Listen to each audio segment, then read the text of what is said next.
Pour parler de cette suite ou non du mouvement, on accueille Laurent Fragerman. Bonsoir à vous, sociologue et historien spécialiste des mouvements sociaux.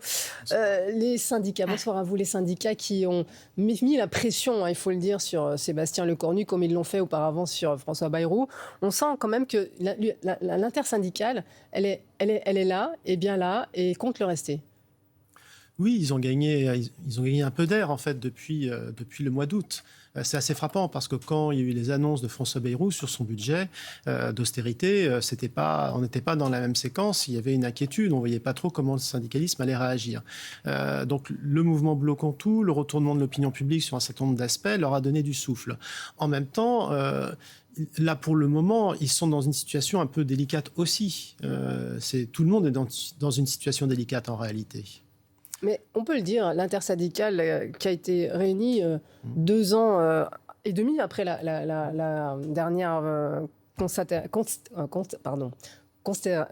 contestation, je vais y arriver, de la réforme des retraites. C'est-à-dire qu'il y a eu quand même ce bloc qui est resté uni. C'est pas la CGT d'un côté, la CFDT de l'autre et les autres syndicats. Il y a ce bloc qui veut agir dans la rue et aussi qui veut compter dans les négociations.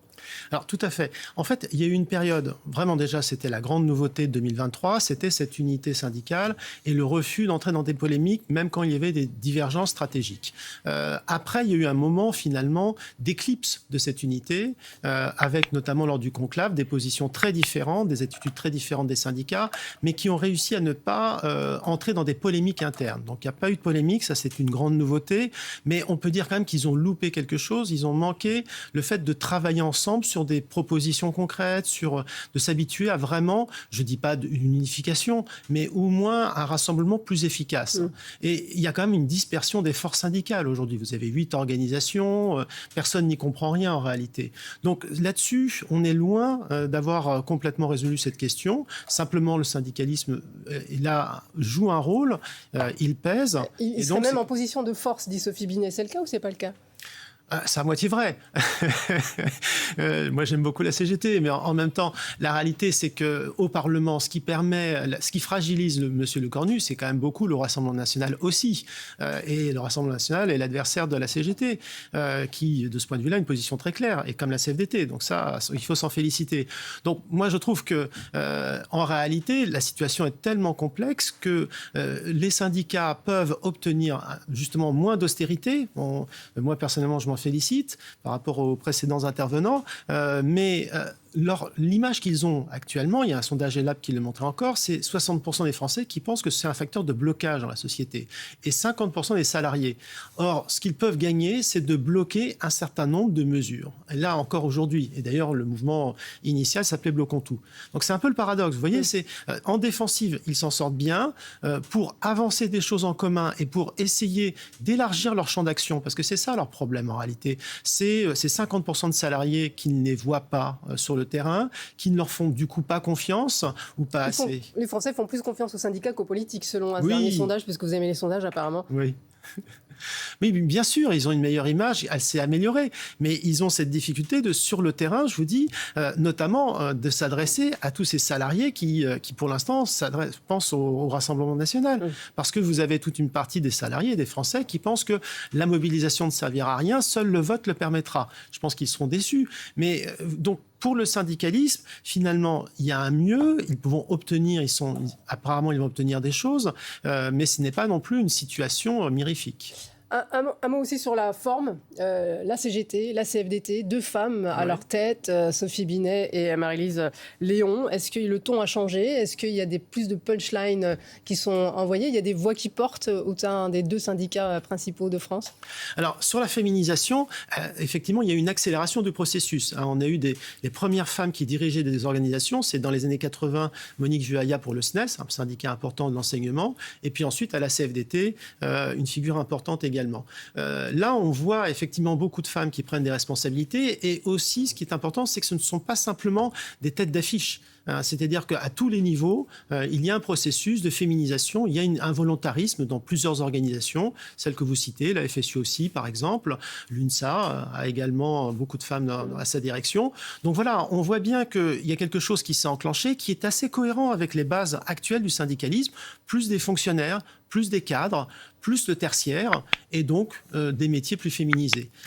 Est-ce que ça change quelque chose sur leur façon d'agir?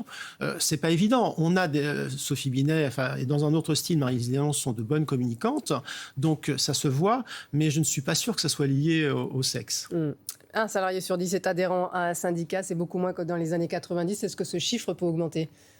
Oui, je pense qu'il peut augmenter, mais justement, il doit augmenter. Vraiment, moi, je pense que le syndicalisme a un avenir, mais à condition vraiment de se concentrer sur ce genre d'enjeux qui sont c'est quelque chose à bas bruit. C'est-à-dire, Sophie Binet, quand elle est arrivée, a annoncé une campagne de syndicalisation. Je n'ai pas vu beaucoup d'annonces après ou de résultats affichés. Mais c'est ça l'enjeu. L'enjeu, c'est que le syndicalisme se retourne. Alors, dans les petites entreprises, vraiment les petites entreprises, la CFDT a essayé à plusieurs reprises, c'est très difficile parce qu'il y a des liens, mais dans tout le monde des moyennes entreprises et il y a ce travail-là à faire. Dans beaucoup d'entreprises, même grandes, on a des équipes syndicales, on a des élus, mais on a peu d'adhérents. Donc leur problème, c'est de passer d'un syndicalisme d'électeurs à un syndicalisme d'adhérents.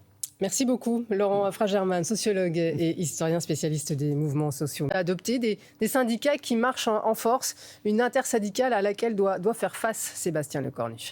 Marjorie Lemaire. Pour la 3e journée d'action hier, l'intersyndicale maintient la pression sur Sébastien Lecornu. C'est la première fois dans toute l'histoire sociale du pays qu'un Premier ministre, en 1 mois de nomination, a 3 journées de grève et de manifestation qui rassemblent des centaines de milliers de personnes dans le pays, sans même avoir nommé son gouvernement, sans même avoir présenté son budget. La vraie rupture, c'est accepter qu'à un moment, les gouvernements précédents se sont trompés. On a le droit tous de se tromper. Et donc, qu'est-ce qu'ils corrigent véritablement? Et l'un des premiers sujets, c'est la question de la réforme des retraites. Justement au cœur du bras de fer, la réforme des retraites. La CFDT réclame sa suspension jusqu'en 2027, la CGT son abrogation. Deux lignes auxquelles le Premier ministre tente de répondre. Dans un courrier adressé lundi au syndicat, il promet une mesure en faveur de la retraite des femmes et ouvre la porte à des discussions sur la pénibilité. Une réponse jugée largement insuffisante. C'est un courrier qui ne répond en rien à la question du moment. Les syndicats contestent aussi le doublement des franchises médicales, les suppressions de postes de fonctionnaires et réclament une contribution plus forte des hauts revenus. Des pistes budgétaires que Sébastien Lecornu refuse pour l'instant d'évoquer. Une bonne nouvelle dans ce rendez-vous, le Premier ministre nous a dit que jamais dans la Ve République un Premier ministre n'avait été aussi fragile. Et donc ça confirme que nous sommes en position de force. Un rapport de force qui complique la tâche de Sébastien Lecornu qui a 2 priorités, former son gouvernement et présenter son budget dans les prochains jours, et cela sans majorité. Quant aux syndicats, ils ont prévu de se réunir pour décider de la suite du mouvement.